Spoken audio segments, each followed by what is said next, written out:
Hello, Mark Spencer here, publisher of the Climactic Collective Podcast Network. What you're about to hear is a collaboration between Climactic and the Postgraduate Environment Network. It's a roundtable discussion with 8 members of the group who were all recently trained in climate engagement by Climate Reality, the group started by former U.S. Vice President Al Gore. To tell us a bit more about PEN, I'm joined by Chris. Welcome, Chris. Hi, Mark. Thank you for having me. Pleasure. So can you tell us a bit about what PEN is? PEN is an acronym for the Postgraduate Environment Network, a student society run by students for students. We predominantly have people from the Masters of Environment at the University of Melbourne, but we cater to all postgraduate environment students who'd like to join. And I understand that PEN actually runs a show on the Climactic Collective. Absolutely. So we've got our own show called PEN Podcasts, which is a show that's there to help educate students about current career opportunities within sustainability environment. We interview current professionals working in different fields such as government and policy, industry-specific ones such as climate change consulting and NGOs, education. And we're also branching out now to try some other shows as it's passed over to our new outreach officer, Cameron. And if you're already listening to the show on the PEN podcast feed, welcome. But if you're not, if you're listening to this on Climactic or Climactic Candid, now you know what PEN Podcasts is, and you can check it out by just going to climactic.com.au, finding PEN Podcasts, and subscribing in your podcast app of choice. Thank you for joining me, Chris, to introduce this episode, and thank you for pulling this panel together. This is the largest amount of attendees we've ever had on an episode of Climactic. It's very exciting, so thank you so much. My pleasure. Thank you so much for helping out, Mark. It was not really a surprise to find out that you yourself were an alumni of the Climate Reality project, and thank you so much for collaborating with us on this episode. It's a pleasure. All right, let's get into it. Welcome to an episode of Climactic Candid, where we highlight some of the best shows from the Climactic Network and beyond, which are just that, candid talks with real people about climate engagement. Today I'm joined by a co-host, Linh Do. Hello, Linh. Hey, Mark. It's so good to be back on Climactic. Linh, you were one of the very earliest guests and probably one of the early validators of Climactic as an idea, because I'm not sure how I got on your radar, but I did. You being so what were you doing, what was your role like last year or about 18 months ago? You're involved with this little environmental group some people might have heard of. Yeah, well, sometimes people might not have heard of Climate Reality, but they might have heard of Climate Reality's founder, former US Vice President, Nobel laureate, Mr. Al Gore. It's always funny explaining to people who he is. But I remember how I met you vaguely because, so I had been running Climate Reality in the region for 3 or so years. I finished up earlier this year, and I think it was in 2018. We had some interns who were going to set up at some event that you happened to be recording at, and you would come up to say hello, or somehow there had been an interaction. And I remember they came back into the office the next day being like, yeah, we met this guy, he has a podcast, he's super keen. And then, this beautiful friendship emerged, and I've been on a couple of Climactic episodes. You have been to a ton of Climate Reality events, including a really special one last year in Brisbane. Yeah, let's get into what that event was. And oh my God, thank you for the trip down memory lane. I remember now meeting Chris and Katie at a Climates event at one of the lecture halls at University of Melbourne. I was told that, hey, I should probably apply for Climate Reality in Brisbane, something I was kind of on the fence about because being in a room with Al Gore for 3 days, that sounds a little bit more advanced than where I thought I was at that time. That, surely enough, is what happened. And can you tell us a little bit about what Climate Reality in Brisbane was last year? How many people came along, and what was your involvement in pulling that together? Yeah, so Climate Reality is this pretty amazing international environmental organisation that focuses on the idea that we all have a role to play in solving the climate crisis. So one of the flagship programs that Climate Reality runs is this pretty phenomenal 3-day training where Thousands of people sometimes will gather into one city location to learn about both the local and global climate change issue, the latest science, and most importantly, some of the skills that they need to make a difference, and equipping them with a network so that they can go out and do that not just by their lonesome. So last year we were really lucky to host one of these events in Brisbane, where we gathered 840 people at the convention centre, which, by Australian standards, I don't know if more than 100 people ever gather for anything that isn't a sporting event. So it was pretty cool to just have a room. I mean, it's unfair to call the convention centre a room, a massive hallway. It was pretty amazing to see 840 people all there. Yeah, it was an amazing group of people, and just the energy in that room. Yeah, close to 1,000 people all on the same page about the climate crisis was, well, for an extrovert like me, Lynn, I was in paradise being there. I think I slept maybe 6 hours that 3 days. I was just networking up a storm, and yeah, from meeting politicians to poets and everyone in between, it was an amazing event.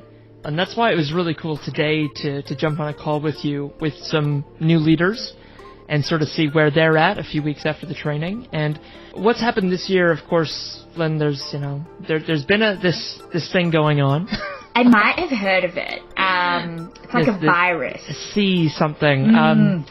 And all of the normal plans and schedules have gone out the window. And of course, the thought of a room with 800 people in it right now sounds insane. The thought of a room with 2 people in it, myself being one of those 2 people, already feels very absurd at this moment in time. I'm just comfortable in front of the screen now.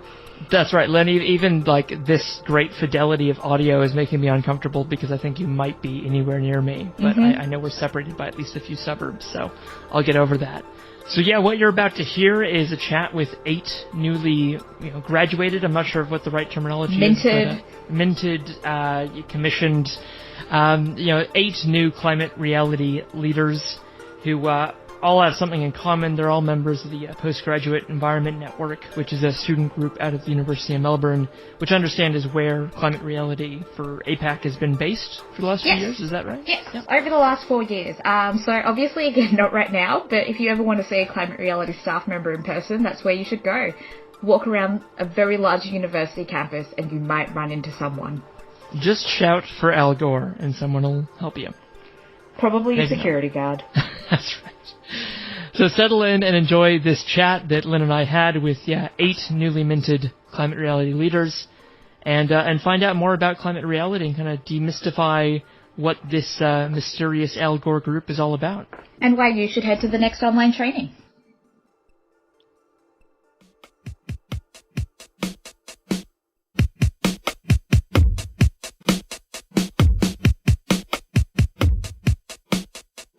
Welcome to this episode of Climactic Collective, the podcast network by and for Australia's climate community. Hosting this panel today is myself, Mark Spencer. I'm the publisher of the Climactic Collective, and co-hosting with me today is Linh Do. Lynn, hello.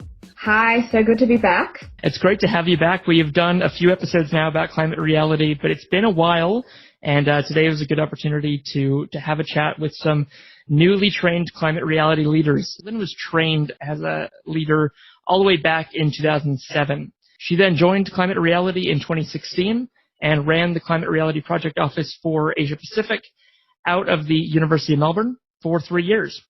So we're both very excited to talk to this group of new Climate Reality Project leaders today about how training went virtually, about the state of the facts of the climate crisis in 2020 and how you've grappled with them, and to demystify and make a bit tangible for listeners what the goals and outcomes of the Climate Reality Project really are.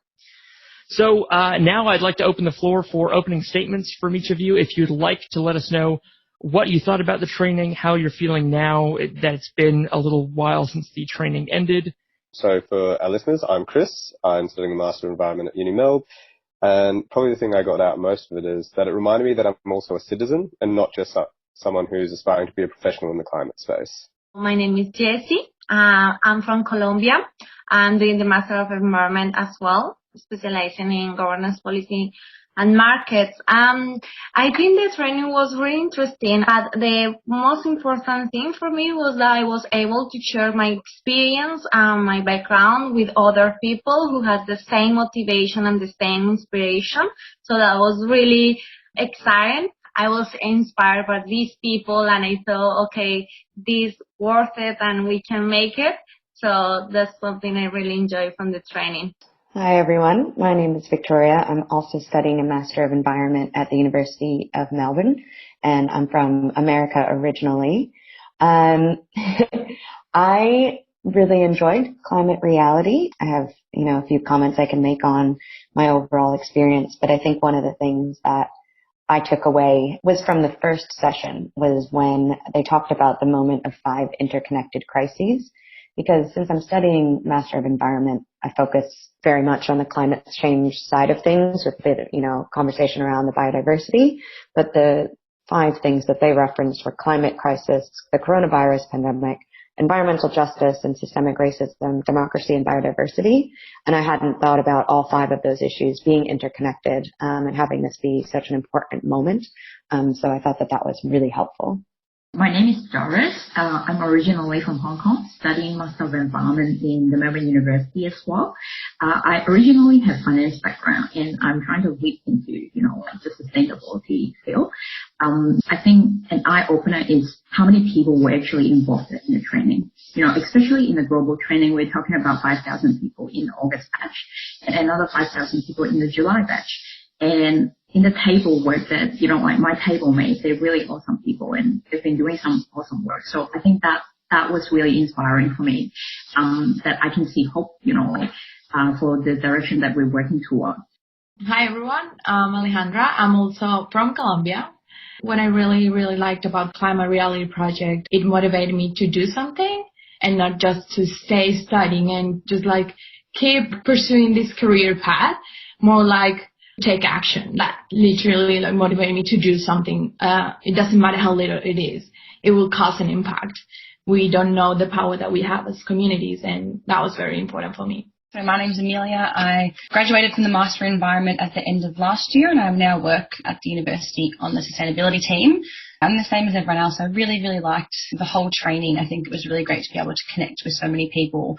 And I think the presentation, I'd heard about Al Gore's presentation, but I think it had a really big impact on me. I guess kind of environmental issues have been washed out in the news a bit of late. So I didn't enjoy it, but I found it really interesting to be able to see the impacts of the climate change all over the world. And again, I found that really motivating to do all that we can to try and make a difference and spread the word around.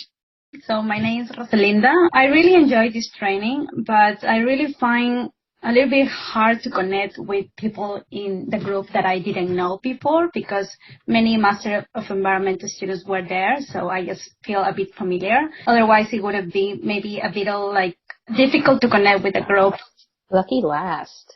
I am Oriel, and I'm also from the Master of Environment, and I'm specializing in education and social change.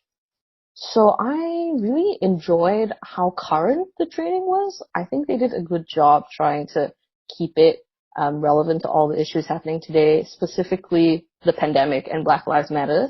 I'm really glad that they put that forward and it was consistent in both Al Gore's presentation and the on-demand videos. So that was something I really appreciated on a mainstream platform that had so many people.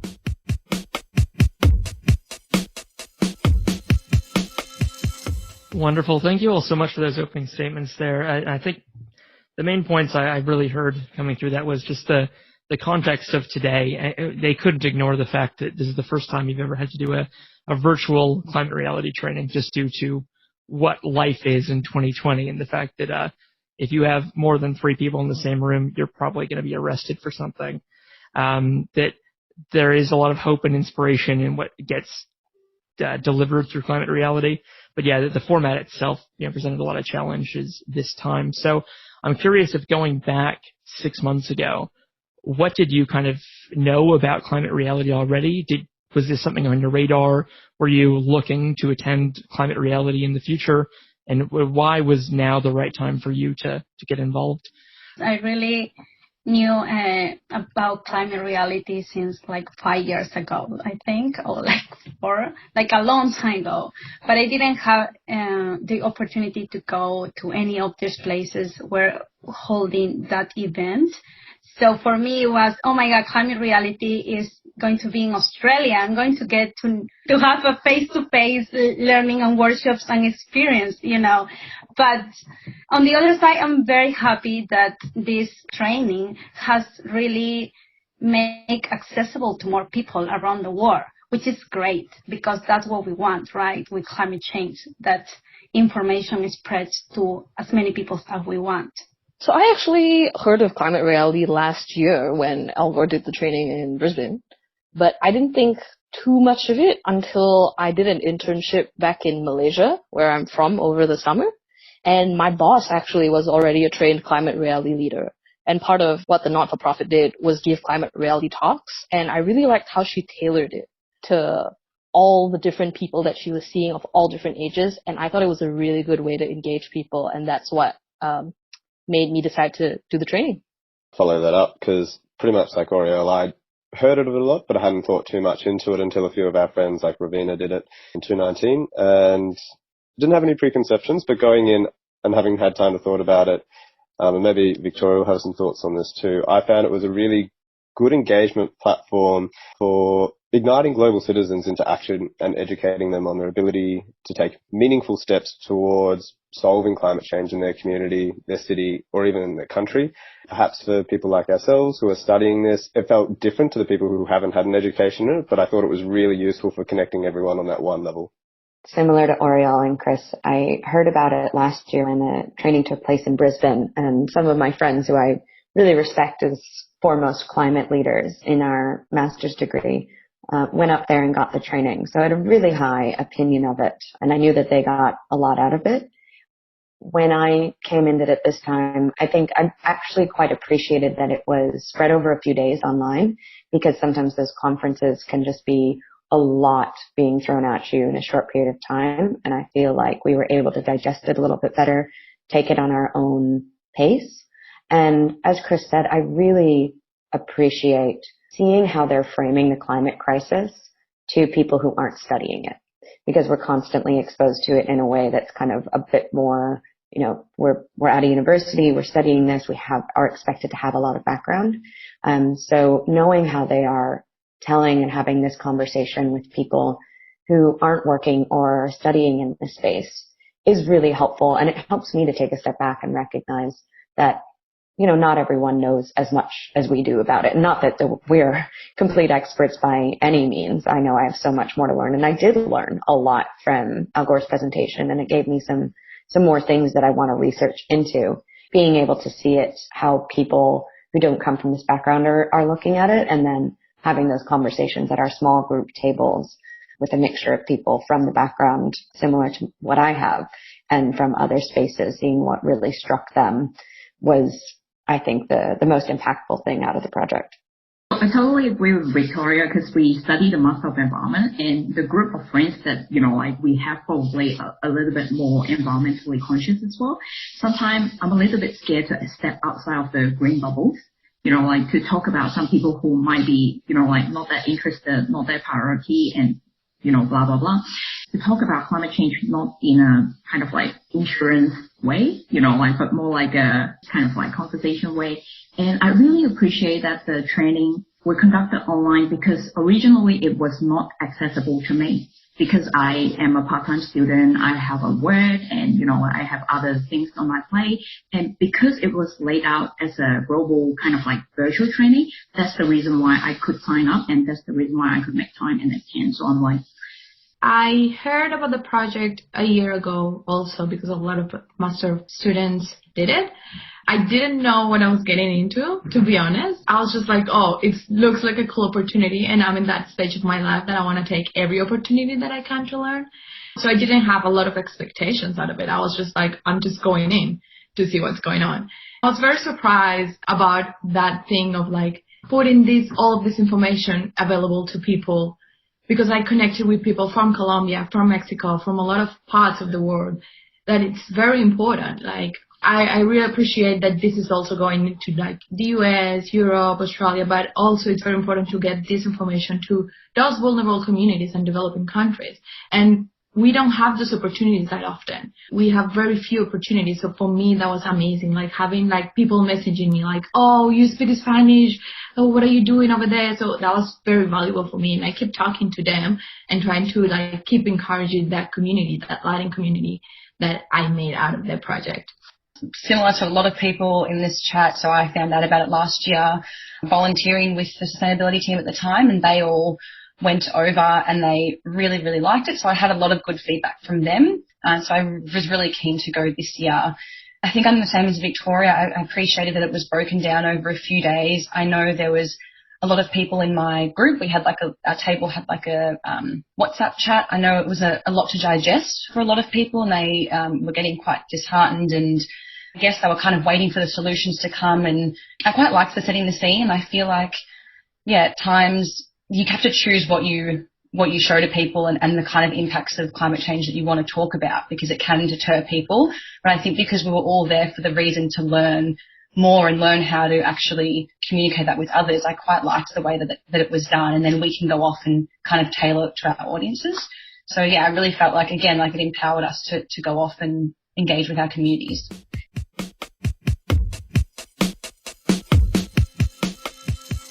You know, for over 13, 14 years, the trainings had always been in person, and it raises all of the questions around accessibility, but connection is totally different. And how do you balance that up? And how do you have an event that's both really local about a global issue, and how do you make this global issue relevant, whether you're from Colombia and living in Australia, in Colombia and like accessing the internet through like a cafe? I think they're all really critical questions. Should also say as a side, the trainings are very popular, both in person and online. I apologise if you were rejected for the Brisbane training last year. I feel like I'm often in scenarios where I'm like, oh, hi, did I reject you? My apologies. One of the really cool things that we were able to do at Climate Reality last year, because we're hosted by the University of Melbourne, is that we actually ran a climate impact solution competition. We ended up having 20 current students, both undergraduate, postgraduate, from all of the different faculties and alumni that were the winning entrants, and we took a bunch of them up to Brisbane, so you potentially know who some of those individuals are. And I think one of the things that was fed back to us quite a lot was around this piece of, I learned so much and I thought I already went in with a fairly strong base of climate knowledge. And I'd be really curious to hear how you all experience that as students currently studying environmental issues, climate change, the fact that it's been multiple decades now where we've had scientific consensus, yet in part because the organisation in the US, the country with the highest sort of percentage of climate denial, there's still such a focus on the science and the facts. Did some of that surprise you? How did you sort of feel in response to that? Are we still at this point where we're convincing people about the problem? What did you learn that was maybe new or shocking? Being a student who studies this area, we've taken a lot of courses on mitigation and adaptation, so there wasn't anything that shocked me, I would say. As in, we get fed pretty realistic facts throughout our Master of Environment the whole time, to the point that a lot of people have climate grief and, you know, need to take some time out and make sure they're taking care of their mental health, which I think is very, very important. So it was one of my thoughts for new people coming into the Climate Reality project who hadn't studied in this space, how they were dealing with that. But for me, it was interesting too to look at the adaptation aspect. I know it's a lot around mitigation, what Al Gore's trying to do, but I thought it was interesting that he wasn't speaking as much about the adaptation front and the fact that this is a reality now. And it's an inconvenient truth that we're going to have to adapt to the changes that are already happening. I mean, the bushfires is great evidence of that this year. Listening to the stories around this podcast session, we know that people are here because they care, because they're seeing these impacts in their country. So the idea of just mitigating and not focusing on adaptation was a bit of a shock to me. And I wish he'd spoken more about that. One of the things that I think surprised me from the presentation, I'm looking back through my notes right now, and the part of the presentation that I took most notes on was around the public health impacts of the climate crisis. It's not an area that I've focused on in my studies, and I understand that there is an intersection of those two things, but I didn't recognize that, you know, clearing out forests, which affects climate change, also releases more potential infectious diseases that humans are not used to, things like that. So I think that scientific knowledge and research is growing more and more, and connecting those two things, which I think are two major priorities for a lot of people. And people often will prioritize health issues. We see a huge answer in response to the coronavirus pandemic that far outpaces the scale of the response to the climate change emergency. But if we can show that there are health impacts of the climate emergency in a similar way, potentially it can motivate that same level of enthusiasm and response from governments and individuals, just showing more of the immediate impact of it, since climate change often is something that people perceive as a future problem, showing how it's affecting us already. To say about the content, at the beginning, or to be honest, I felt it was quite alarmist and was quite strong, and all the information was kind of very strong and very dramatic for me. I come from a scientific background. I study engineering, so I like facts, and I like things to be very clear and very precise, and that's who I am. Also highlighted to me that we may be still in that phase that we're training people to convince people that are in denial. So I guess part of this project is also to convince those that are still in that denial spectrum.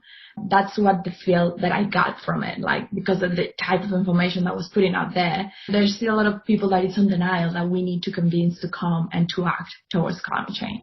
Just to build in on some of that, so much of, I think, why people come to Climate Reality if they already know about the organisation is to hear Al Gore talk about climate change. And even if you know everything that he's talking through, you're like, wow, I never would have thought to frame it like that. Through working at Climate Reality, having been involved with the organisation for a long time, have seen him present both a slideshow and talk more generally about climate numerous times. And every time I still pick up something different. Whether or not I could do the same, huge question mark still. How comfortable do you all feeling adapting the climate change in your continuing either public presentations to communities or individual conversations outside of that little green bubble that's been mentioned before? I really need to make a confession. My starting point of being environmentally conscious is actually inconvenience truth. I still remember that moment when I was in a movie theater and looking at Al Gore operating, or maybe someone else operated for him, the forklift. And then he was talking about the CO2 went all the way up to the roof. And I was like, oh my God. I still remember I was just a little girl. And I was thinking, and it was driven by us. That was really, oh my God, we need to do something about that. That was the moment that wowed me. And here I am in the Master of Environment at the University of Melbourne. The reason that driven me here was because I wanted to talk to people confidently. Am I to give the presentation right now? I'm actually pretty confident with that because I was really surprised that Al Gore has been giving us, and his team have been giving us all the references that they've been using, and knowledge is power. They've been giving us all the linkage and all the research and stuff like that. That was valuable. So I think that's a very powerful tool that, the team has been giving us. Yeah, I can follow on from that. I definitely agree. I know we were discussing in our group as the presentation went on when he'd say, this study and that study, and we'd be like, well, what study? We need to know exactly where you're getting your information from. And then it did come out and you had all the links and everything like that. So I really appreciate that, that they've given us all that support and all those tools to use.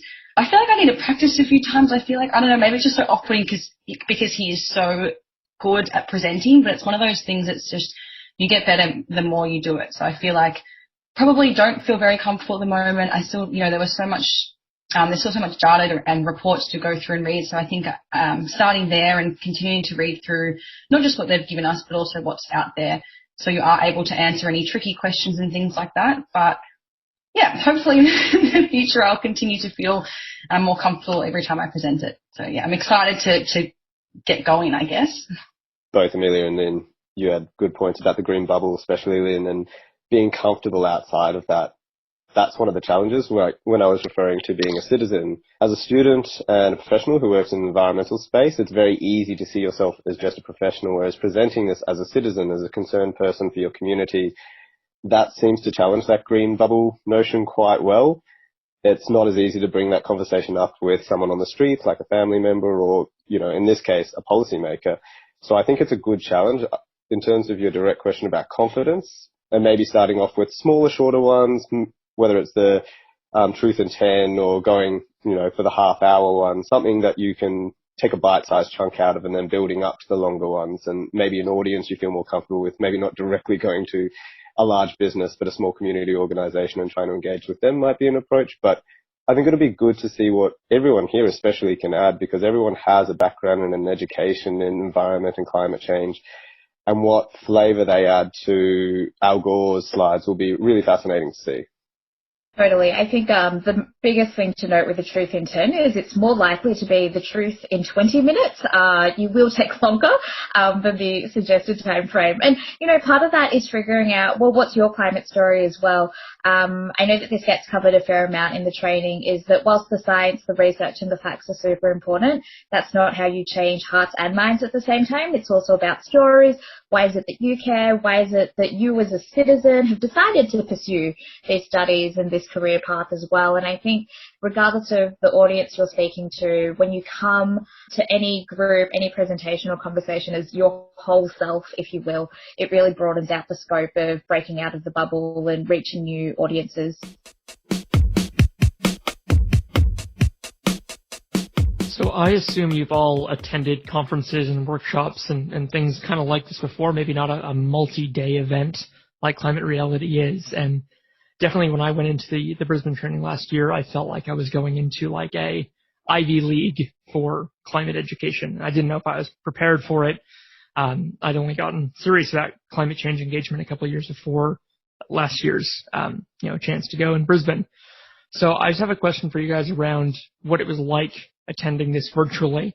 If you were given the chance to attend this again in person, but you had to travel for it, and you had, there was subsequent emissions that were caused, would you have chosen the in-person at a cost or the virtual at, carbon neutrality? I mean, obviously I understand where Mark's question is coming from. Just wanted to share that for me, when I first did the training, one of the things that I think I took away from it the most wasn't actually the facts and the science and here's how you communicate better, this is what advocacy looks like, but it was actually realizing that there were a whole bunch of people who were not at all like me that cared about climate change. And, the difference of being able to see these people in the lunch line, overhear their conversations, walk over if I was curious, is probably the thing that I would miss the most in an online event. When you're grouped with your small little table, even though everyone's awesome, you're grouped with them in part because you're sort of already like them. So for me, the in-person value is definitely that, even though the emissions, the accessibility, the affordability of a virtual event obviously is very difficult to surpass. Totally understand where you're coming from with that. And I really struggle with that balance as well. For my old job, I used to help them put on the yearly sales conference where we would fly in 500 people from around the country, which the carbon emissions associated with that are absolutely insane. But it was the thing that really brought people together and, built this sense of community and inspired everyone for the year. It was their favorite part of the entire year. And I think that's really the benefit of in-person events, is not the information that you're really getting delivered from it. It's connecting with other people. For Climate Reality specifically, it's, as you said, meeting people who come from a different background but are still passionate about this subject. It's not just people who are studying a Master of Environment. It's people who are working in policy or in completely different industries, who are just interested in figuring out how to incorporate this into their lives. And I think meeting people at these conferences is really the benefit you get. Just kind of as a comparison, I think, Mark, you talked about the National Climate Emergency Summit, which I attended in person this past year. And it was basically just a series of really heavy, panels and presentations on climate. And it was exhausting. And I didn't really get to meet people. I didn't feel like it offered that opportunity. So there needs to be a balance between disseminating information and having it be more of just a meet and greet and connect with people. I'll just add on to that. I'm very envious of people like you, Victoria, and you, Lynn, who, you know, you're saying you can hear a conversation, you can jump in on and, you know, start talking to those people. I personally am not like that. I felt like having this virtual training, I kind of was able to stay in my shell, which isn't a good thing in things like this. So I quite like the face-to-face and having a table, and it kind of is easier to open up and meet people and then form those relationships with people. And I think in terms of the impact of these events, there are things that you can do and put them in place to make them more sustainable, you know, like central locations, providing transport and things like this, that you can make them more environmentally friendly event. And then the people that can't access it, you can, I guess, have that teleconferencing rooms or whatever it is like that for people who can't make it. But yeah, I think there's always going to be like a trade-off, and there's really good things about it and there's really not. But again, yeah, personally, I think for me and the social side and interacting with people, it's better in person. You mentioned the events can obviously still be made sustainable, and there's always more that we can do. I think one of the most weirdly disappointing things about you not being able to attend one of the in-person events is actually not getting to witness just how much time and effort Climate Reality puts into that.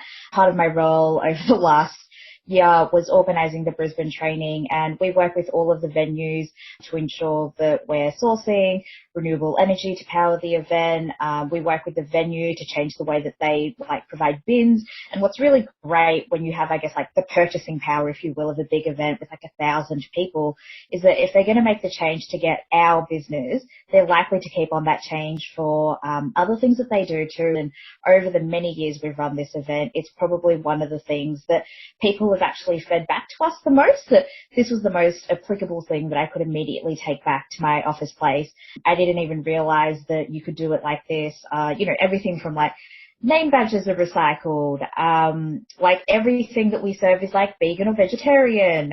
It's just one of those things that until you see it, you don't remember it. And I don't think of it very much anymore because it was so ingrained into how we worked at Climate Reality that it wasn't until 6 months later someone came up to me at another climate event nominally, and they commented on how terrible everything was and how we as Climate Reality should share what we've been doing. And I was like, oh yeah, I had forgotten that's what we do. So something that Climate Reality has been organising year in, year out for maybe 5 or 6 years now is called 24 Hours of Reality. It's changed shape a lot, and obviously with COVID, it's going to be a bit different too. But it's coming up in October, and I think it's such a great opportunity to either attend a presentation someone's posting, or maybe you should do a presentation as well, whether it's to a group of friends, to a new community. So I'd really just love to put that onto your radar and throw over to Mark for the last question.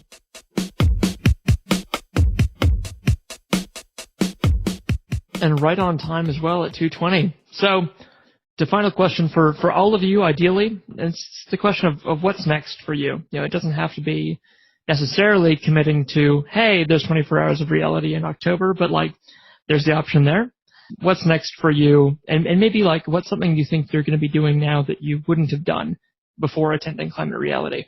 The next step after this training, I'm thinking I'm creating material. That's something I need to work on. I might follow that because it's interesting being at the end of my master's degree now and had the very great opportunity to engage with students and make what I would consider very minor impacts within that community. So now I'm considering it at a broader scale. So this actually came at an opportune time.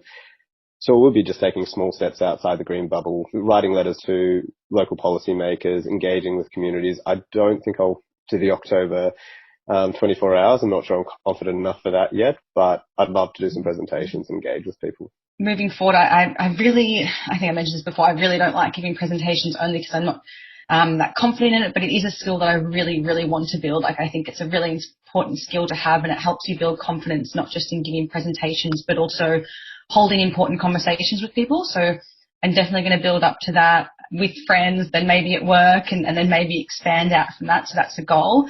And I really hope that we can all stay connected, and, something like this, Chris, giving us the opportunity to join in with this. If you have anything else that anyone needs help with, I'd love to do that as well. And I guess all of us just staying connected and kind of sharing any opportunities that come up, then we can all get involved. first step for me, it is connecting with more people that are really interested about taking action on climate change, to fight climate change, but also to connect with the people with the purpose of doing something together. Maybe an event, maybe a big action, maybe a conference. And I also follow what Lynn said, that a conference or an event in person is a great opportunity to show how sustainable we can be. So I think really we can do many things together. And we all have different backgrounds. All of us, we are Master of Environment students, but there are outside other people who have a different backgrounds, different experience, different knowledge that can really add a lot of value to some actions that we can organize together. I have booked in a private presentation on the 10th of October. It's going to be, conducted with a group of friends, maybe around 10 of them. They're very forgiving people. So I think that's a very good, big step for me. And as we've mentioned, we came from, academic backgrounds, and we need to study the material. And that's what I put in there to force myself to study the material. So hooray and wish me luck. That's awesome, Doris. Good luck. One of the things that, and I might have to say this a bit quietly, one of the things that I have been advised to do, and I think that this training has inspired me a bit with, is my partner's father is a bit of a climate skeptic, and I'm living at their house right now. And so I've obviously not really been wanting to engage in that conversation, but I feel like this training did give me some tools on how to discuss this topic with someone on the basis of values rather than on the basis of just throwing more information at them, because studies have shown that just giving someone more information isn't really going to change their mind if they're set in a certain way. But hopefully, as I build up more of a rapport and a trust with him, I think he's already starting to listen to me a bit more about these topics, but being able to have that conversation a bit more with him. And I'm hoping he's not in the house right now. Good luck with that. Please tell us how it goes. Actually, at the moment, I'm volunteering with Get Up. So now we're at this stage that we're doing a lot of community engagement, and with local council elections coming, so we're gonna do a forum. We're going to start asking our councillors and politicians what their position on climate change and all of this. I also have to detract back to the previous question because I couldn't interrupt just now. Whether this is in the podcast or for your knowledge, I think we can't take a step back from virtual conferences because we shouldn't be debating the rights of access. I think that's kind of the bottom line. And take a step back from virtual conferences and be debating about, oh, this is such an invaluable thing in person. What does that mean for everyone else who can't go there in person? I just don't think that we should be debating that. And it should, now that we know, that we can do things online and virtually, we shouldn't be crossing that off the moment this pandemic is over.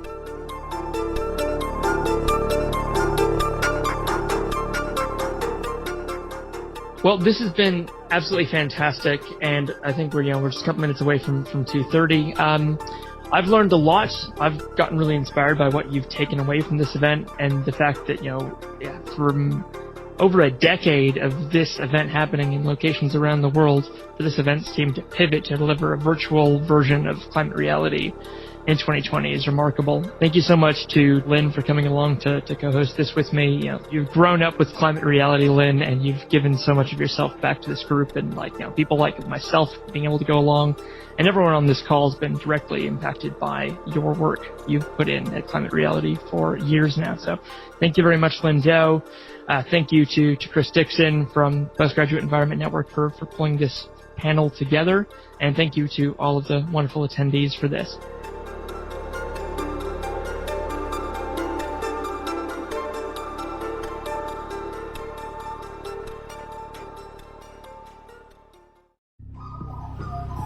The Climactic Collective.